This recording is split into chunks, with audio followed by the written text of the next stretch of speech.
याद रखें कि बवासीर के जो ग्रेड्स होते हैं, ग्रेड 1, 2, 3 एंड 4, इसके मुताबिक इसका जो इलाज है वो रिकमेंड किया जाता है। ग्रेड 1 और ग्रेड 2 के अंदर लाइफस्टाइल मॉडिफिकेशन है, इसके लिए डेफ्लॉन और न्यू जो टैबलेट आई। अस्सलाम वालेकुम, डॉक्टर अजहर हियर।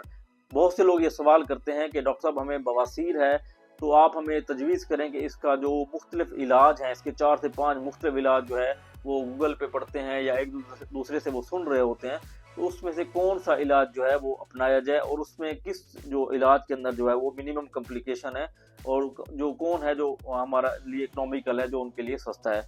तो याद रखें कि बवासीर के जो ग्रेड्स होते हैं, ग्रेड 1, 2, 3 एंड 4, इसके मुताबिक इसका जो इलाज है वो रिकमेंड किया जाता है। ग्रेड 1 और ग्रेड 2 के अंदर लाइफस्टाइल मॉडिफिकेशन है, इसके लिए डेफ्लॉन और न्यू जो टैबलेट आई हुई है उसमें डॉक्सियम वगैरह यूज़ करवाते हैं और फाइबर का इंटेक अच्छा करते हैं, तो बाद औक़ात पेशेंट की जो क्वालिटी ऑफ लाइफ है वो काफ़ी बेहतर हो जाती है। जो उनको पेरिनेल एरिया के अंदर इचिंग हो जाती है, खारिश हो रही होती है या ब्लीडिंग हो रही होती है, वो काफ़ी हद तक इम्प्रूव हो जाती है।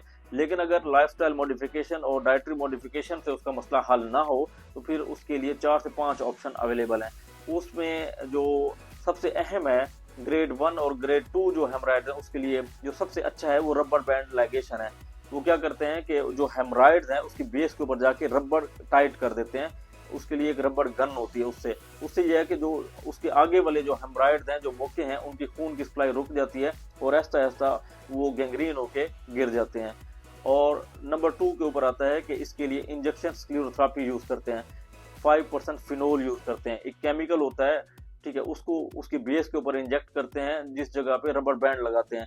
तो वो क्या करता है कि उस जगह के ऊपर इन्फ्लेमेशन करता है, सोजिश करता है, फाइब्रोसिस करता है और उसकी जो ब्लड सप्लाई है उसको कंप्रोमाइज़ कर देता है और ऐसा-ऐसा जो हेमराइड्स हैं वो ख़त्म होना शुरू हो जाते हैं। लेकिन इसकी पेचीदगियाँ बहुत ज़्यादा है, बाज़ औक़ात वहाँ इन्फेक्शन होने के चांसेस बहुत ज़्यादा हैं क्योंकि डर्टी एरिया है, तो ये इतना ज़्यादा इफ़ेक्टिव नहीं है।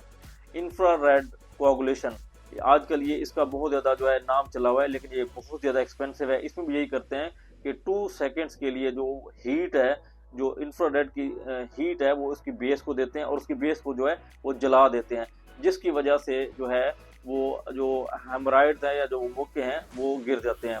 अच्छा, नंबर 4 के ऊपर आता है कि इसके लिए जो न्यू ट्रीटमेंट आ गया है उसको बोलते हैं हेमराइडल आर्टरी लैगेशन हॉल। यानी वो क्या करते हैं कि डॉपलर के थ्रू इसकी जो सप्लाई होती है मोकों की, उसको जाके वो धागे से टाई कर देते हैं। जो 3 से 6 आर्टरीज होती हैं जो एनल कुशंस की, उनको वो लाइगेट करते हैं, जिसकी वजह से जो मोके हैं उनकी ब्लड सप्लाई कंप्रोमाइज हो जाती है और वो फिर वो सिकुड़ के गिर जाते हैं। और सबसे जो बेस्ट ट्रीटमेंट है आजकल वो है, उसको बोलते हैं फर्गुसन क्लोज टेक्निक ऑफ हेमोरेक्टमी। यानी जो ओपन होती है मिलीगन मॉर्गन और फर्गुसन क्लोज, तो सबसे बेस्ट जो है वो फर्गुसन है। उसमें ये करते हैं कि हेमराइड्स को वहां से, उनकी जो बेड्स हैं वहां से निकाल के अगर ओपन छोड़ दें तो मिलीगन मॉर्गन बोलते हैं, और अगर उसको प्राइमरी क्लोज कर दे तो उसको फर्गुसन बोलते हैं। और फर्गुसन सबसे बेस्ट है, उसमें पेन भी कम होता है और वुंड हीलिंग भी अच्छी होती है। Thank you so much.